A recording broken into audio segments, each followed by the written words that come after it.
This is a problem we're going to solve using an equation where the speed of light is equal to wavelength times frequency. We know the speed of light is constant at 3.0 times 10 to the 8th meters per second.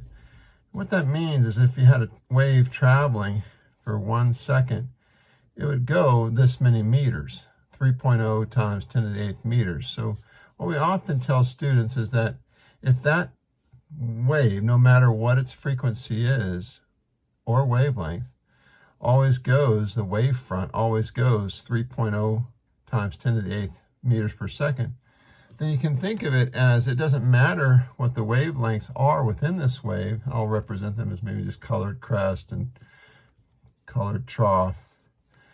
It doesn't matter how many wave cycles we have, we know that we have to put them within this distance, 3.0 times 10 to the 8th meters per second. That's how fast it goes. So we can have very short wavelengths, they still go that far. Or we can have very long wavelengths, they still go this far. So we get a sense of why there's an inverse relationship between wavelength, that's lambda here, and frequency. Because the longer, let's say we had a long wavelength, so we had a crest and a trough, well then we wouldn't be able to get as many into that space that we have set, the set distance of 3.0 times 10 to the 8th. We can only fit so many wavelengths, if they're long, into that distance. And therefore, if we had a very large wavelength, we would have a very low frequency. So it's an inverse relationship. That qualitative description aside, let's look at a specific frequency. And hertz, just remember, means so many wavelengths per second, or called cycles of the wave per second. So this one says we have 6.0 times 10 to the 8th cycles per second. That's what that means. And we want to know, we're solving for wavelength, so we know the frequency. We know always the speed of light, that's constant, and we can solve for wavelength. So what I'm basically going to do is divide both sides by that 6.0 times 10 to the 8th. So I'll do that over here. And again, the units is really just going to be over seconds.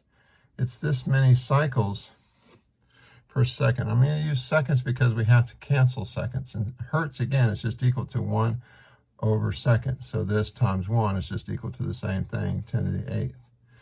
And of course, the seconds are going to cancel out, because if I times the bottom here by seconds over 1, and I times the top here by seconds over 1, well, that's still 1 over 1, but this will cancel.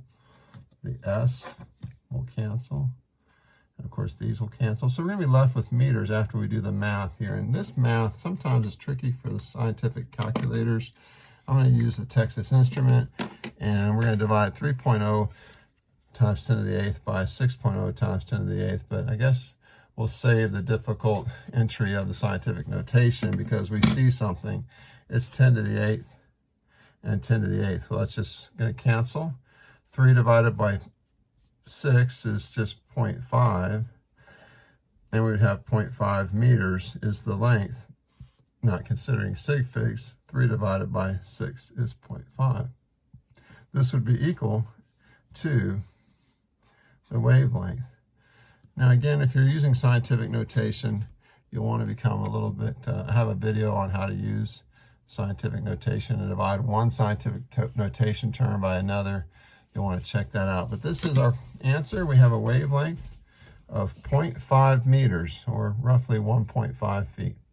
Thanks. Bye-bye.